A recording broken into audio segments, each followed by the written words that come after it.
Hello and welcome back to our Jewel Diaries. I'm your host Reena and I'm thrilled to have you here today. Today I want to do something a little lighter and more fun. We often talk about learning English through routines, conversations, and professional settings.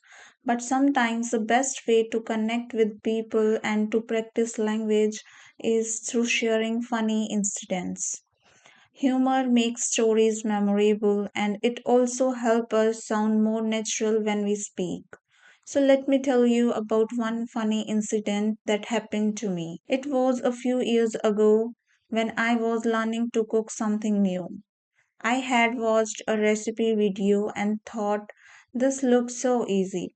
I can definitely do it. The dish was supposed to be a simple pasta, nothing too complicated. I boiled the pasta, chopped the vegetables, and added the sauce. Everything was going fine until I realized I had completely forgotten to add salt. So I thought, okay, no problem. I'll just add it now. But in my nervousness, instead of adding a pinch of salt, I accidentally grabbed the sugar jar. Without noticing, I poured sugar generously into the pasta. The first bite was hilarious. I was expecting that savory, mouth-watering flavor, but instead it tasted like a sweet dessert. I couldn't stop laughing at myself, and when I served it to my family, their confused expressions made it even funnier. They were polite enough to try a few bites, but then one of them said, this pasta tastes like kheer with vegetables. That day I learned not only about cooking but also about double checking the jars in the kitchen. Now, why am I sharing this story with you? Because telling funny incidents like this in English is a great way to practice.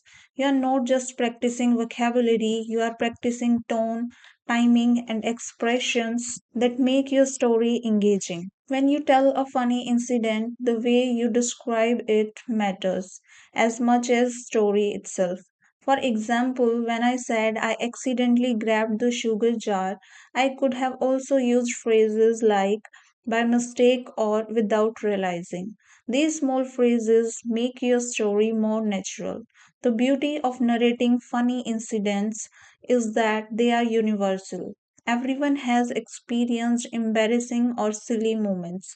Maybe you tripped in front of a crowd, maybe you wore mismatched socks to work, or maybe you said something funny in the wrong context.